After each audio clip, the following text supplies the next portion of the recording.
Hello दोस्तों, मेरा नाम रवि रंजन है और मैं IJMS में थर्ड ईयर MBBS स्टूडेंट हूँ। जैसा कि हम लोग बात कर रहे हैं कि सबका ऑलमोस्ट रिजल्ट आ गया और अब काउंसलिंग का प्रोसेस स्टार्ट है। ऑल इंडिया की पहले राउंड की काउंसलिंग भी हो चुकी है। अब बहुत सारे लोगों को पता चल गया होगा कि किन की 590 के आसपास वालों की ऑलमोस्ट कॉलेज शायद ना मिले, कुछ स्टेट के लोगों को छोड़ के। मैं स्पेशली बिहार की बातें कर रहा हूँ। अक्सर ड्रॉपर स्टूडेंट क्या क्या गलती करते हैं, मुझे लगता है कि आजकल सबसे बड़ी मिस्टेक जो है, जो अक्सर ड्रॉपर कर देते हैं, वो है ये ऑनलाइन कोचिंग के चक्कर में पढ़कर अपना टाइम वेस्ट करना।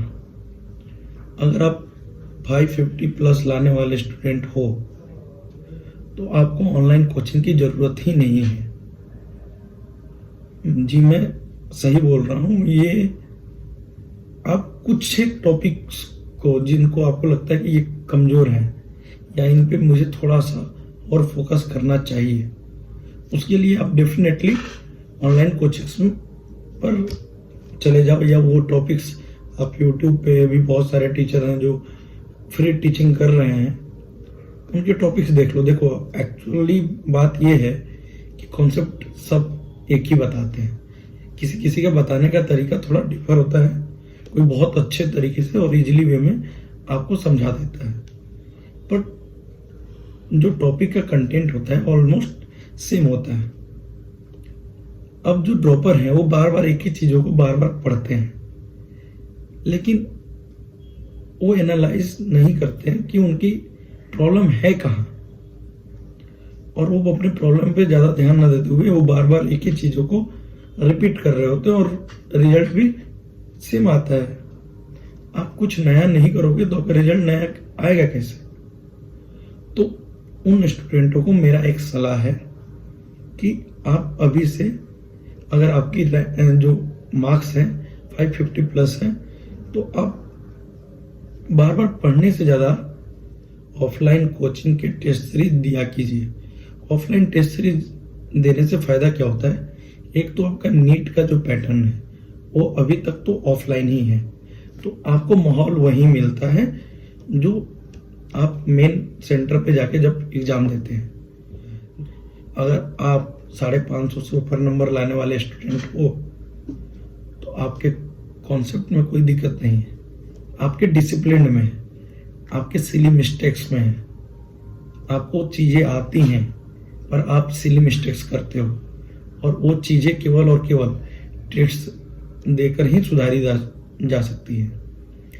तो टेस्ट दीजिए, एनालाइज कीजिए। जिस टॉपिक्स पे लगे कि ये बार बार क्वेश्चंस गलत हो रहे हैं, उस टॉपिक्स को बुक्स से हो या किसी भी प्लेटफॉर्म से हो आप देखिए। पर जो ऑनलाइन बहुत सारे ये कोर्सेज चला रहे हैं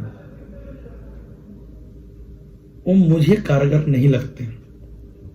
आपकी राय दूसरी हो सकती है, पर जहां तक मुझे लगता है ये लड़कों में एक जो डिसिप्लिन होती है वो डिसिप्लिन खत्म होते जा रही है, जिसकी वजह से ऑफलाइन कोचिंग वालों के रिजल्ट अभी भी उतने ही आ रहे हैं, पर ऑनलाइन कोचिंग वालों के उस तरीके से नहीं आ रहे हैं। देखो, आप लोग उस बड़े बड़े बैनर पर मत जाइए, हमें भी रियलिटी पता होती है।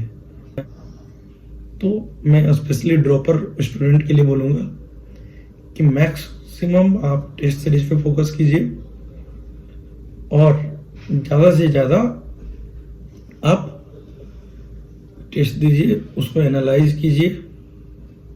और अगर आप सक्षम हैं, देखो बहुत महंगी होती है ऑफलाइन कोचिंग, ये सबको पता है, और बहुत लोग कैपेबल नहीं होते हैं। उस कंडीशन में आप ऑनलाइन कोचिंग ले लें जो बहुत ही मिनिमम रेट पे मिल रहा है।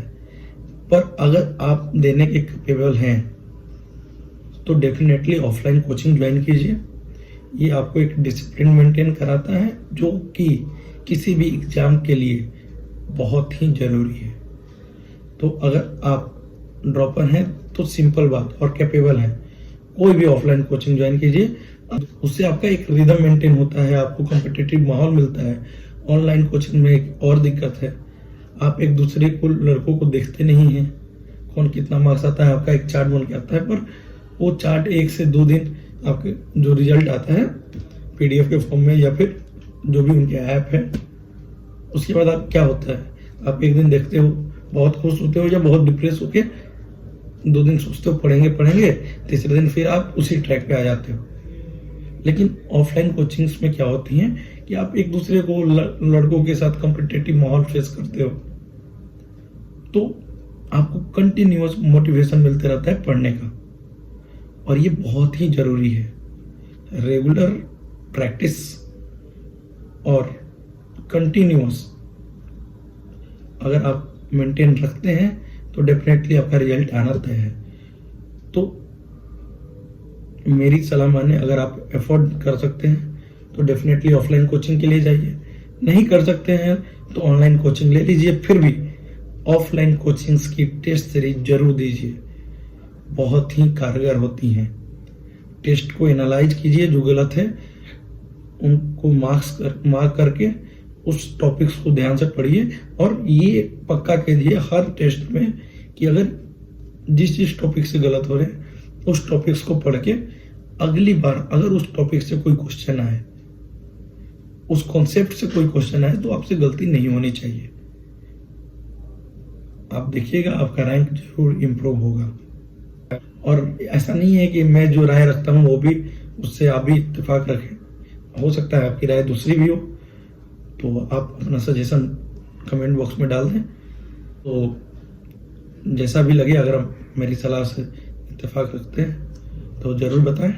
और जो भी ड्रॉपर हैं, अगर उनको मेरे से कांटेक्ट करना है या फिर कुछ भी ज़रूरत हो, कुछ भी हेल्प चाहिए हो, तो डेफिनेटली आप हमारे इंस्टाग्राम पे भी जा सकते हैं या कमेंट बॉक्स में भी अपनी कोई भी प्रॉब्लम हो तो उसे लिख दीजिए। मैं कोशिश करूँगा कि जिस भी तरीके से हो आपकी मदद कर सकूँ जितना हो सके। Okay, thank you.